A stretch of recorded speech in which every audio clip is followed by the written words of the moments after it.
There's only one guy that has a valid excuse, and that's Marcel over there.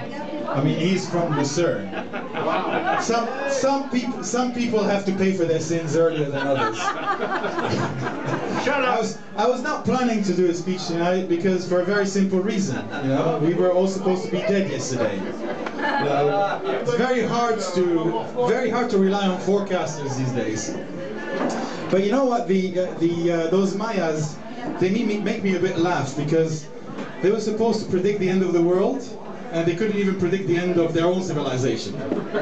It's a bit like those guys that you have in a company that, you know, they try to sell you their wisdom, and they don't have a sample on them. You know, people like this really get on my tits. Actually, I can't say that now. This is one of the privileges that you have when you're 50. You know, you start to grow. You want to see mine?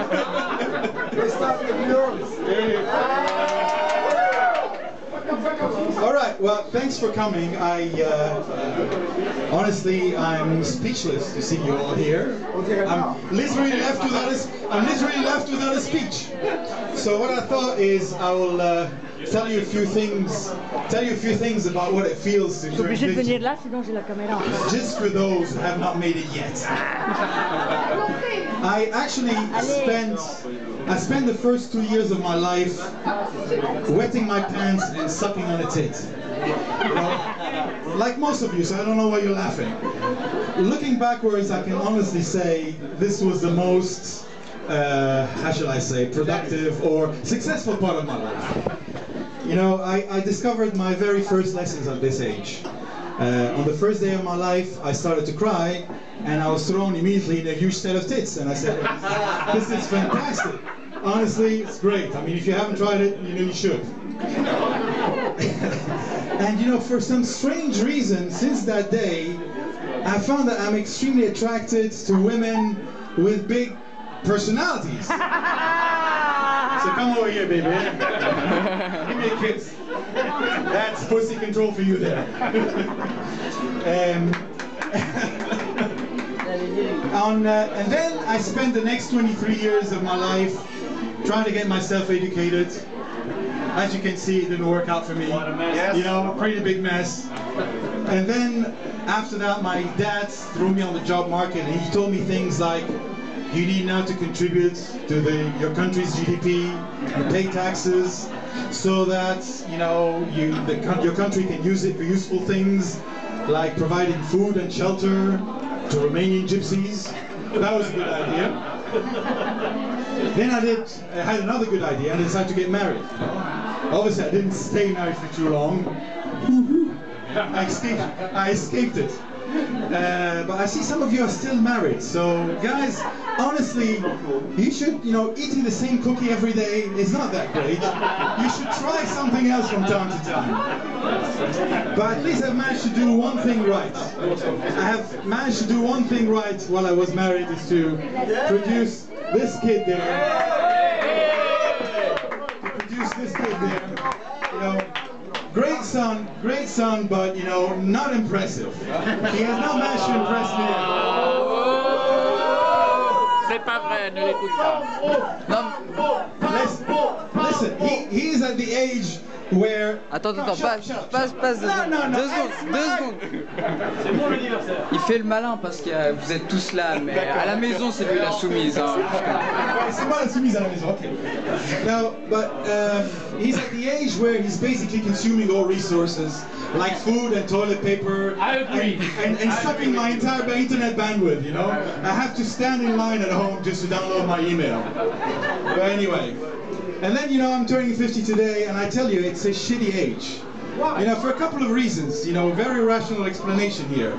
First, you're statistically already half dead. Yes. And second, you're not old enough for anybody to take care of you. I mean, nobody's going to take a 50-year-old guy to the toilet and help him to have a poop, you know? You know, a poop? And then you're not young enough for anybody to be impressed, or, you know, so even my son goes like, Dad, come on, stop bragging about yourself. This is your job, just get on with it. And then the third thing I found is like, your relationship to your doctor changed completely. I went to the doctor the other day because my shoulder was hurting. And I got in, I haven't even had the time to say anything. This guy was putting a glove on. I said, hey, Doc, I'm only coming for the shoulder. I said, yeah, don't worry, but the diagnostic will be much more precise with the rectal touch. And I said, okay, come on, let's do it. Come on, have your fun. Yeah, play with my anus, you fat faggot. And then I discovered that this guy was, a very religious, hardcore Catholic. So he started to play with my shoulder. He said, does this thing hurt? I said, yeah, a lot. And he said, good. God wanted to punish you because of some shit you did in the past. I said, no, if God wanted to punish me, he would have burned my privates, motherfucker. But anyway, that's actually, but there's one good thing about turning 50. You find out that, when a woman tells you no, you're extremely thankful to her. Because she's sparing the shame of watching you naked with your penis staring down the floor. Anyway, thanks for coming. I mean, I have a bunch of friends that are great. Haven't seen for a long time. Some of you have been friends for a very long time. I mean, if I think about Sylvain and Marie-Flore and some of you, we've been since we were kids back in Beirut. Then I bumped into my first friends here in Switzerland, Fruit Loops, so Steve and Marcel, and then Yvonne. She's actually also turning 25 tomorrow, plus 20 years. And then I bumped into a lot of you through work, like Stéphane and Philippe and Jean-Antoine and all those guys. And then all the others I met through work, and I've met in the last 10 years.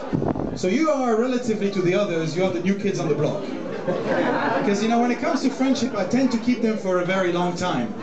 A bit like a genetic disease or a chronic infection, that kind of stuff.